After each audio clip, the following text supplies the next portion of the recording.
Unlimited access to the spa from now on. How could John keep this a secret? It's just evil, unforgivable. Without my knowledge, my in-laws' place had transformed into a luxury hotel. Now, I can enjoy the spa every day and indulge in delicious meals. But kidding aside, the thought of them using my precious son for their own desires, it's outrageous. They better be ready. My name is Amy, a 35-year-old office worker in the administrative department of a pharmacy. I live with my husband John and our first-grade son Edward. John and I met through a colleague at work, and from the moment we met, we clicked. We quickly became close, started dating, and were married the following year. With my upbeat husband John and lively son Edward, I was leading a life of ordinary happiness. Another thing that makes me glad I married John is having his mother-in-law Renda in our lives. Having lost my mother early, I was raised by my father. My mother-in-law, who I barely knew as a mother figure, treated me like her own daughter since the start of our marriage. "Amy, do you have any plans this Sunday? Why don't you and Edward come over for dinner?" she would say, always treating us to delicious meals. When Edward was younger, she was a great support for my parenting struggles, even helping to pick him up from daycare when I couldn't leave work. Edward grew very attached to her, and spending Christmas at my in-laws had become a tradition for our family. "Amy, your mother-in-law really is the best, isn't she?" my colleague Emma would say, listening with an envious look. It was Emma who introduced me to John. They had been friends since college. Emma, with her bright personality and many friends, joined the company with me. We were close enough to share work frustrations, family matters, and personal issues. The pharmacists and other staff were kind, and the company had excellent benefits. Emma and other colleagues with children continued to work full-time as before our pregnancies. Recently, John's been saying he has to work on weekends and isn't home even on his days off, I said, sounding a bit discontented. "Are you suspecting him of cheating?" Emma laughed. "That's laughable." But it was true. John had been away from home more often.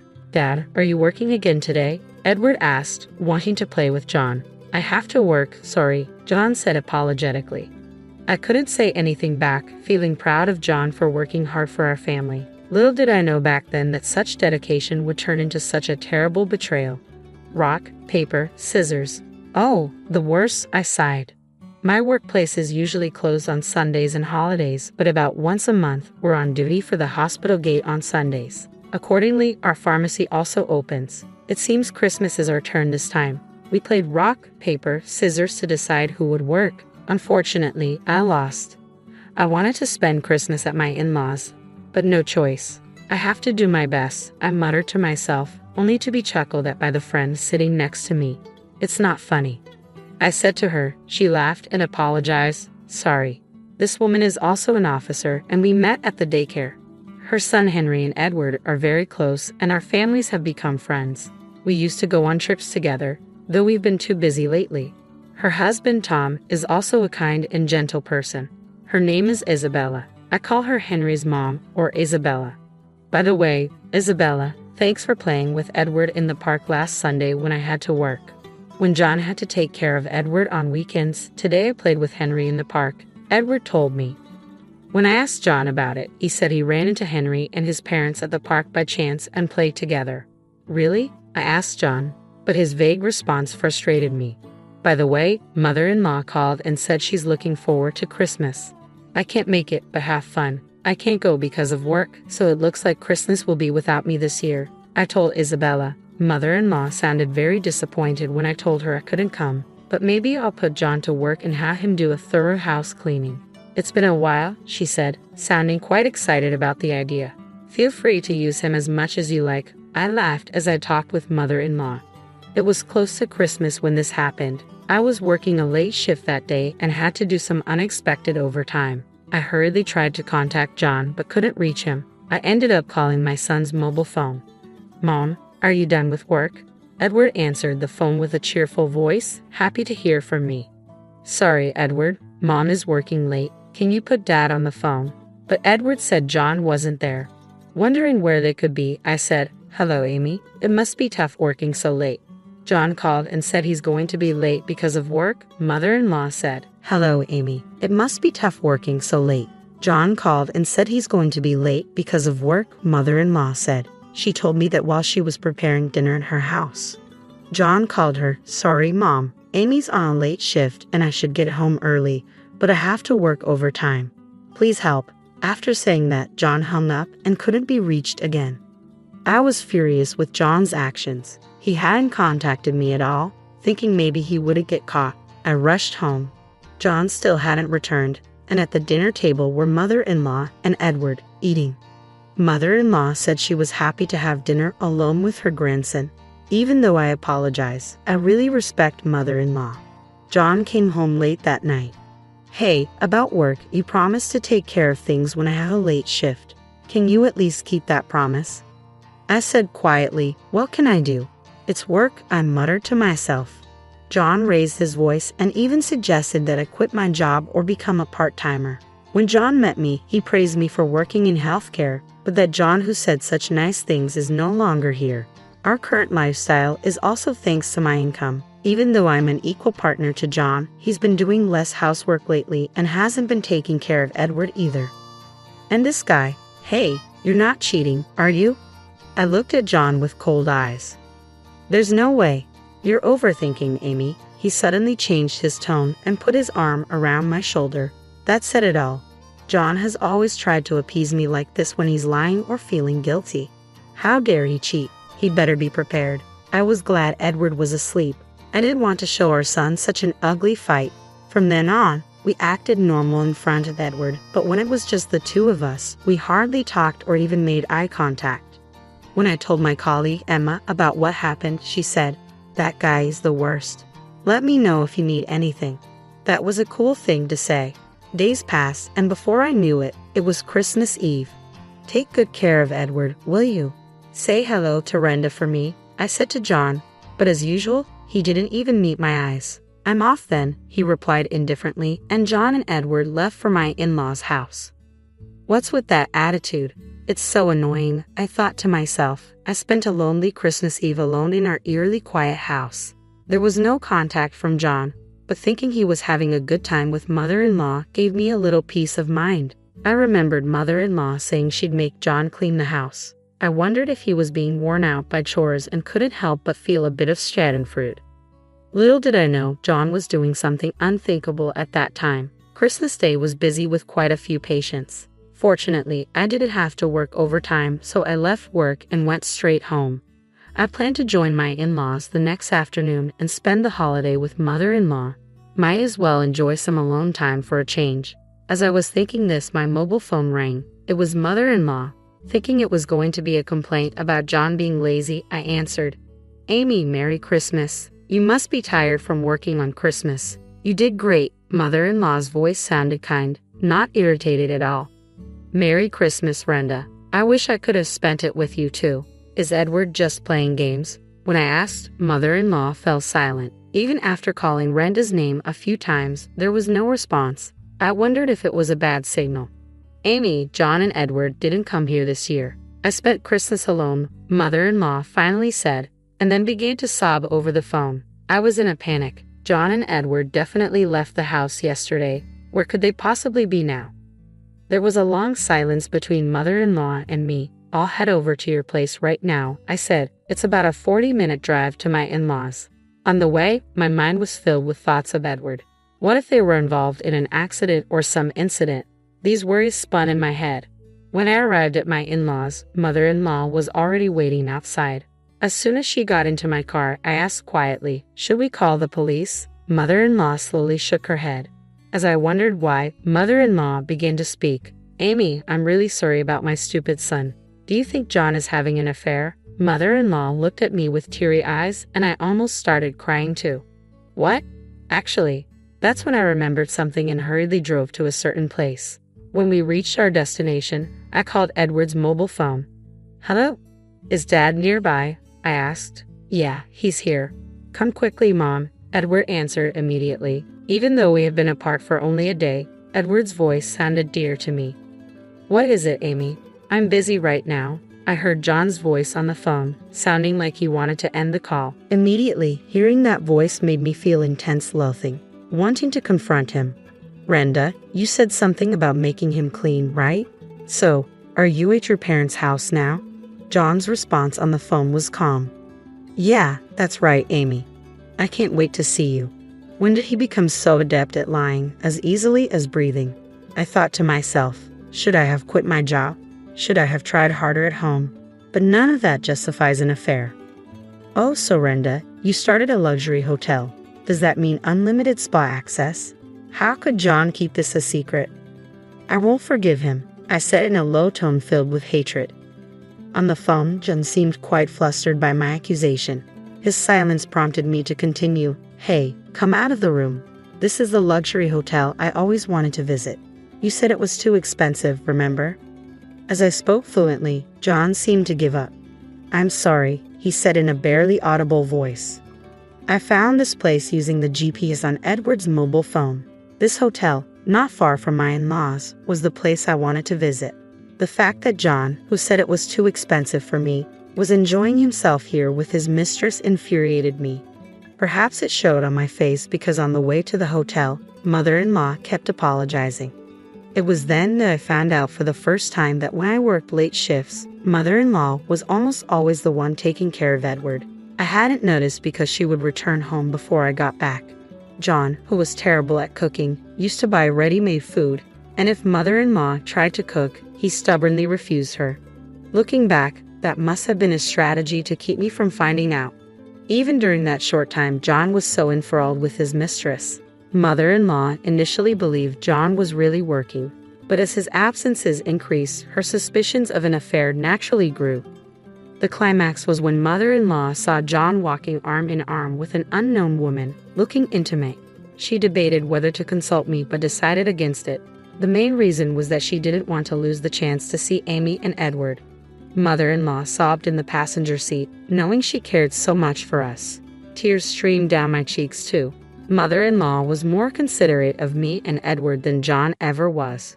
This time, John had contacted her, saying he would spend some rare time alone with Edward, but asked her to cover for him, saying he'd be at her house. Mother-in-law, suspecting a lie, worried about Edward and contacted me.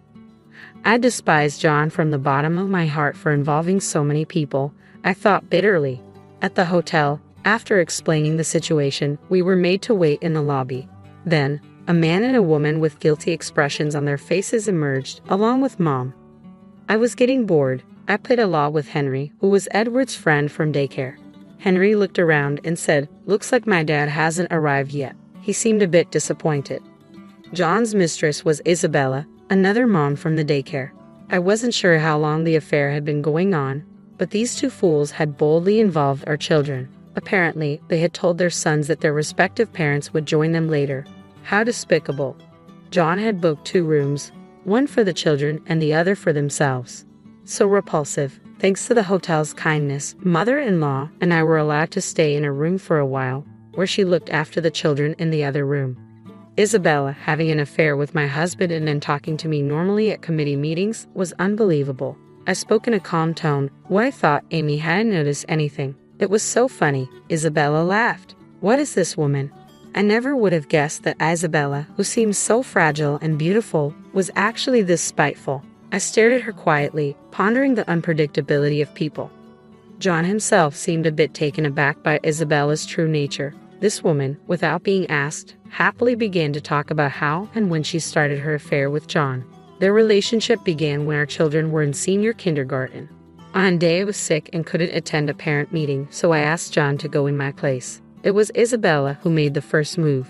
We had known each other as families and had each other's contact information. From that day on, they began to communicate more frequently. It started with complaints about their spouses but gradually turned into personal conversations.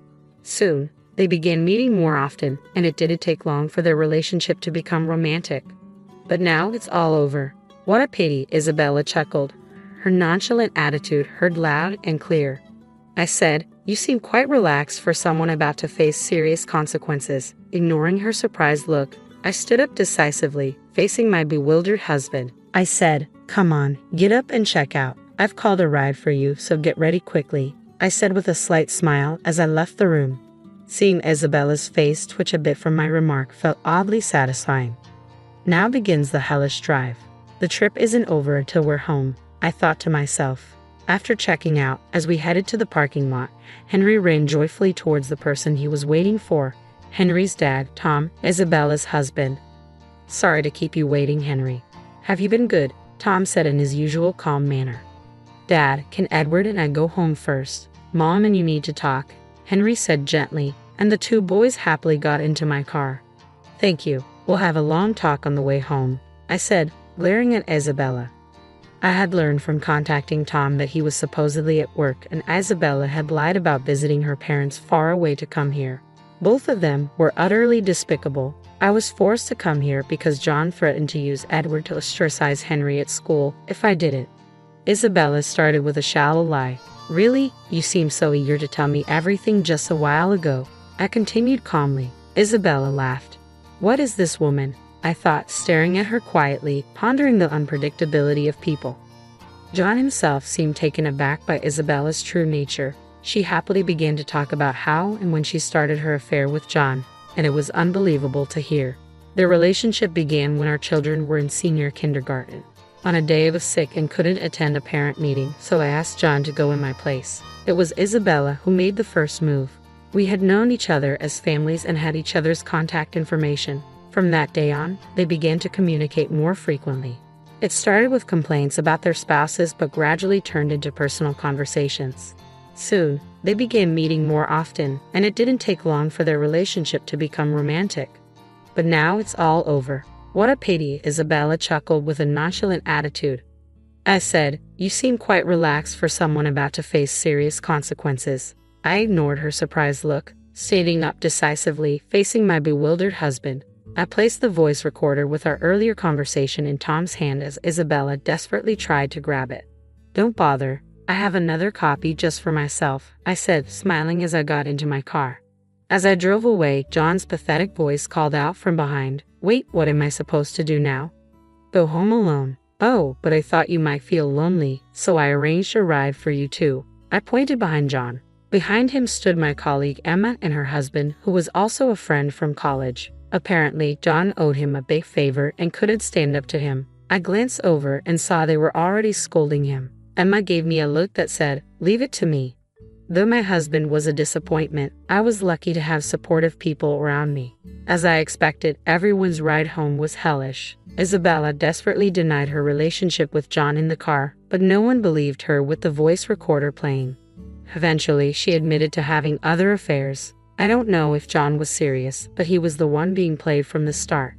The reason Isabella targeted John was so petty because Edward got the lead role in a school play over Henry. I was furious. I planned to make him pay a hefty alimony. Henry's custody went to Tom, of course. He said he was going back to his parents' place, a bit far away. John came home late that night, looking like a ghost. It seems like he got a good scolding from Emma and her husband. John always said his college friends were very important to him, as if it were a mantra from the beginning of our marriage. Now, because of this incident, John probably won't be invited to their gatherings anymore. It's nothing but karma. He brought this upon himself. He should regret it. What angered me the most was that every time he met his mistress, John told Edward, "Today it's a secret between us men, okay? Don't tell Mom." Edward kept that promise and never told me anything. When I found out, I was moved to tears. John and I successfully finalized our divorce. "You stupid man, how can you face your late father now? Don't ever show your face again," mother-in-law said, slapping him.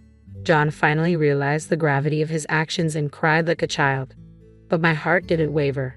Afterward, John requested a transfer to a branch outside the prefecture. He paid the alimony and is keeping up with child support.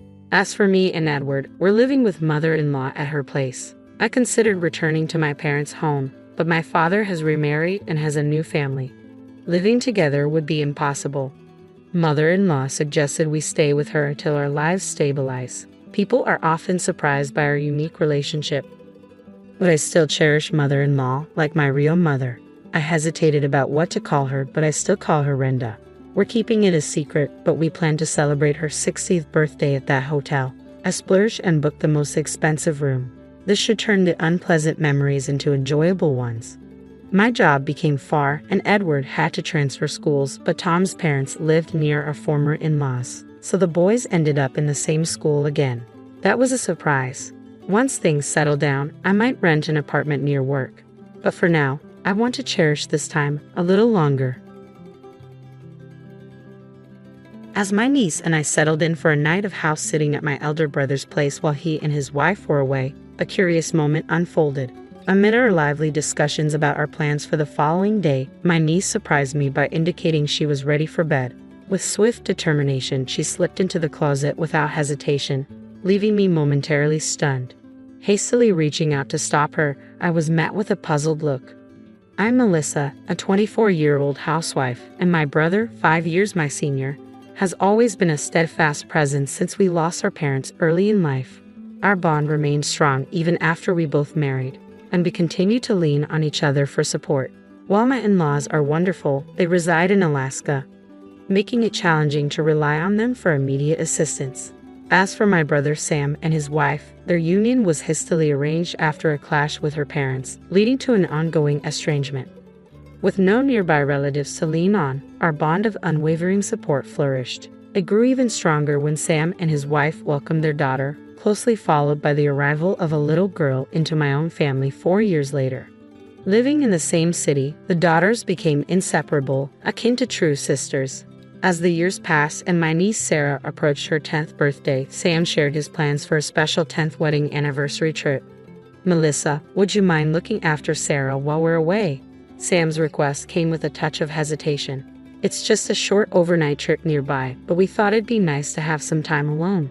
I readily agreed, eager to assist. When we discussed logistics and I inquired about picking up Sarah, Sam shook his head, indicating a different plan. It became clear he wanted me to stay over at their house with Sarah, concerned about leaving it unattended for security reasons. I playfully teased Sam about his excessive concern but eventually relented. Opting to spend the night alone, I left my daughter, who still harbors some sleepover jitters, in the care of my husband. On the day of their anniversary getaway, I headed to Sam's house. Holding Sarah's hand, we bid farewell to her parents. She seemed a tad apprehensive as she watched them depart, but our house-sitting escapade was about to commence. Initially, I had planned to bring my daughter along and have my husband retrieve her at bedtime. However, Sarah adamantly refused, so I abandoned the idea. While I know she enjoys my daughter's company, she remained firm in her decision without offering an explanation. Sensing her disappointment, I'd offered to treat her to a playdate at my house after breakfast the next day, sparking a glimmer of excitement in her eyes. Sarah typically tailors her play to include my daughter, so I brought along some slightly more intricate games and puzzles that adults could also enjoy. As I laid them out, I asked her what she fancied playing. We whiled away the hours engaged in games and cooking dinner together, yet Sarah remained by my side, casting nervous glances around the room. Initially, I attributed her behavior to potential loneliness or lingering nerves from being away from her parents, but even after several hours, her demeanor didn't shift. Concerned, I gently probed if something troubled her, but no matter how many times I inquired, her response remained the same. "No, it's nothing," without divulging further. Sarah's guarded behavior hinted at an unseen apprehension. It wasn't until bedtime approached that I grasped the gravity of her unease. Sarah slipped into her pajamas, a smile adorning her face as she swung open the closet door and declared her intention to turn in early, planning to head to my house in the morning. To my surprise, nestled within the closet was a bed, its presence catching me off guard. Attempting to make sense of the situation, I watched as Sarah swiftly settled onto the bed, bidding me good night while nudging the door close. My astonishment spilled out in a raised voice. "Wait, Sarah, are you planning to sleep in there?" Her response, delivered with a solemn expression, affirmed her decision. "Yes, but it's okay. I'll keep it slightly ajar. If anything happens, I'll wake up immediately." Concealing my bewilderment, I extended an invitation for Sarah to join me in my own bed. After some hesitation, she relented and joined me. She explained her desire to keep the bed in the closet as a hiding spot. Though perplexed by her reasoning, I reassured her it was perfectly acceptable. With a bright tone, I queried why she felt the need for a hiding spot. After extracting a promise from me not to chuckle, she leaned in and whispered, "The monster might come." At first, one might assume she was just an innocent child, but the tale she spun shattered any semblance of innocence. Sarah trembled, clinging tightly to my arm. "The monster is terrifying and cunning. It only shows up when Daddy's away. If it appears, Mommy has to fend it off." and I must stay hidden in the closet until she succeeds. Mommy always cries during the struggle. Once, I tried to assist her, but the monsters banging on the closet door scared me so much. I wrapped my arms around Sarah, feeling her tremble against me, and sighed deeply. Perhaps this monster was more than a bedtime tale. It felt too real. The revelation of my sister-in-law's affair, discovered in such an unexpected manner, left me adrift. If the supposed monster was indeed her lover, it wouldn't dare approach this house while she was absent. Yet Sarah firmly believed it targeted days when Daddy was away. As I observed Sarah's vigilance throughout the day, her proximity a shield against potential threats, my heart ached. Considering the gentle soul of my niece and my brother's unwavering trust in his wife, anger swelled within me towards my sister-in-law. But above all, I yearned to offer solace and reassurance to Sarah. I gently clasped Sarah's hand, offering her a reassuring smile. "Don't worry, Auntie's here today. You mentioned the monster is cunning, right? Well, it'll be caught off guard by a stranger like me and won't dare to come near the house. Besides, your mommy, who the monster always targets, is safe with Daddy right now, so it can't harm her." Despite my attempts to ease her anxiety, Sarah remained clouded with worry, unaware of the monster's true identity. With each passing moment, her apprehension grew, fearing an imminent attack. She suggested we seek refuge together in the closet, prompting me to encourage her to share her concerns about the monster. I hoped that by addressing her fears one by one, she would eventually find peace and drift off to sleep. As I listened to Sarah's distressing revelations, I realized I couldn't simply remain idle. Without hesitating, I whisked her out of the house, disregarding her attire, and swiftly drove us home. Upon arrival, I briefed my husband on the situation and coordinated for him and his friends to spend the night at Sam's house. Around 10 p.m., after my husband and his companions had departed, I received a call from Sam inquiring about Sarah's well-being. "Has Sarah already retired for the night? Don't forget to take care of yourself and your family too. Ensure the house is securely locked. Good night," he advised before bidding farewell. After inquiring about Sarah, Sam urged me to ensure the door was securely locked before retiring for the night. His stern warning resonated deeply, and I fought to steady my voice as I assured him. Once the call ended, I glanced at the peaceful slumber of Sarah and my daughter, steeling myself to confront the lurking menace. The following morning, my husband returned from my brother's house, and my emotions swirled with a mixture of fear and anger as he recounted the events of the previous night. Relief washed over me, knowing my actions had been justified. We spent the remainder of the day at home, anxiously awaiting my brother and his wife's arrival to retrieve Sarah. Upon laying eyes on me, my brother's demeanor shifted to stern interrogation. He demanded to know why Sarah and I had departed his house during the night. "Why didn't you stay put as I instructed? I explicitly warned you not to leave. You claim to understand, so what possessed you to return home on your own?" His accusations left me feeling uneasy, prompting me to question how, while on a trip, he was aware of our absence. Avoiding direct eye contact, he reluctantly confessed, "We provided Sarah with a smartphone equipped with GPS." His revelation contradicted his earlier insistence on not leaving the house during our phone call the previous night. If he had indeed monitored the GPS, he would have easily discerned our departure. Suppressing my urge to confront Sam then and there, I maintained a composed demeanor, mindful not to disturb the children in the adjacent room. "By the way, did you have visitors last night?" My brother's tone shifted, his concern palpable. "Two unfamiliar men showed up at your house late. Who are they? Why would they come to a house that's meant to be occupied only by Sarah and you in the dead of night?" His voice quivered, though not from fear of the unknown intruders, but from a different source altogether. As he spoke, it became evident he was treading cautiously, his eyes darting around. "About those men," I pressed for clarification, but my brother's attempts at evasion were interrupted by his wife, Kate. Whether she was anxious about further discussion or for other reasons, she abruptly called for Sarah and declared they were heading home. As Sarah emerged from another room upon hearing her mother's call, Kate seized her hand with an unmistakable force. Abruptly, Sam's demeanor shifted, his words carrying an abrupt finality. "I can't forgive what happened, but we're leaving today," he declared, urging Sarah to depart the room. Despite my efforts to dissuade them, my brother and his wife remained resolute in their decision to leave. Ignoring my pleas, they pressed on without a backward glance. Witnessing Sarah's resistance to her parents' departure, I swiftly drew her close. "What's going on?" Kate's startled cry echoed as she released Sarah's hand. but I shielded the child behind me, creating a barrier between us and the departing couple. Amidst their hostile tirade, my husband and I stood firm, adamantly refusing to surrender Sarah. As they advanced toward us with fury in their eyes, we managed to usher them out of the room, firmly asserting our stance against allowing Sarah to be taken away. Swiftly, a waiting police officer intervened, promptly detaining the agitated couple. Confusion reigned as the officers attempted to contact my brother and his wife.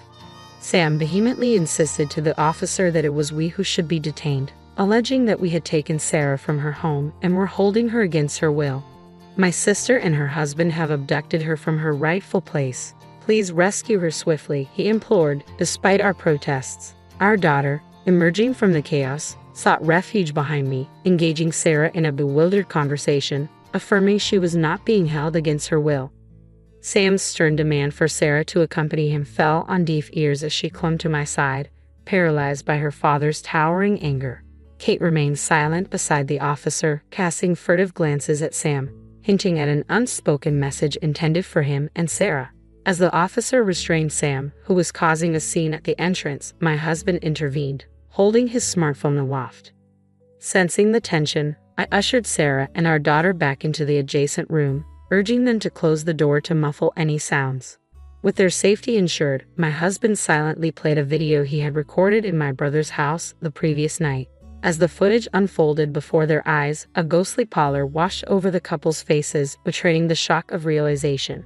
The video unfolded with eerie precision, capturing the quiet turning of the house key followed by the stealthy entrance of two unknown men, seemingly armed with a duplicate key. Their jovial demeanor upon entering, coupled with mentions of my brother's name, sent shivers down our spines. "You guys are ghosts too, huh?" they quipped, followed by a chilling joke about discounted rates, invoking my familial connection. With smirks etched across their faces, they directed their attention to my husband and his friends. Evading direct inquiries, my husband's friend offered a vague response, prompting one of the men to boast about the sum paid, hinting at a close relationship with my brother and his wife. Their unsettling remarks took a darker turn as they casually mentioned their plans involving Sarah. As the camera caught a glimpse of their profile, a sinister aura emanated, rendering them more villainous than any mere monster. From my vantage point, the screen remained obscured, but the chilling audio alone sent shivers down my spine. Following the playback, my husband's friends wasted no time interrogating the intruders, probing into their frequent visits and habitual pairings. Their inquiries soon turned to Sarah and me, a sense of urgency tainting their tone. My husband's terse admission of our absence seemed to jolt the intruders into reality, realizing the gravity of their situation. With mounting tension, the men made a hasty exit, their hurried departure leaving lingering questions in their wake. Whether they had overlooked my husband's recording until the last moment or deliberately concealed its existence remained unclear. My brother, appearing visibly shaken, vehemently protested his ignorance, clinging to the belief that he was being framed. However, the damning evidence presented in the video, entrusted to me and young Sarah by my brother, shattered any lingering doubts. His feigned ignorance failed to sway anyone, leading to his apprehension by the authorities. Kate, though feigning innocence, found herself under scrutiny as well, her involvement questioned by the officers who had heard Sarah's testimony. Consequently, both Sam and Kate were escorted into custody, their roles in the unfolding drama under intense scrutiny. During the police investigation, Sam and Kate eventually came clean, leading to their arrest. Shockingly, Kate had been orchestrating a lucrative scheme, inviting men to their home while Sam was away at work and profiting from their visits. When she realized there was a demand for children, she exploited Sarah, carefully skirting the law to assist her mother, who was under pressure from unsavory individuals. Innocent Sarah, unaware of the sinister motives, innocently posed for photos which Kate used to entice potential clients. These were innocent snapshots, devoid of any suggestive content, captured with a disposable camera and only lent out to interested parties, never sold. While I detested Kate for her actions initially, it seemed like a matter that didn't directly concern my husband and me. However, things took a darker turn when Sam not only condemned but actively participated in the exploitation, rather than reprimanding his wife or protecting their daughter. So, instead of addressing the issue, Sam decided to expand the operation, recruiting men to become clients, believing that more employees would lead to increased revenue. With this simple yet flawed logic, he devised a plan to involve me in his business. Knowing I would never willingly agree, he resorted to coercion, using the threat of exposing the photos as leverage. Their scheme took a sinister turn when they carefully selected a day when the neighbors were absent, locking both Sarah and me inside their house. Then, without a second thought, they exchanged their house key for a large sum of money and departed on a pre-planned vacation, leaving us behind. Unbeknownst to them, Sarah, who had always dutifully obeyed their commands, chose to reveal the truth in order to protect me. Despite her limited understanding of the conversations, Sarah sensed the danger lurking around us, and she confided in me, unveiling the nightmarish reality of Sam's household. Faced with this revelation, I implored my husband to capture the perpetrator's activities on camera that very night.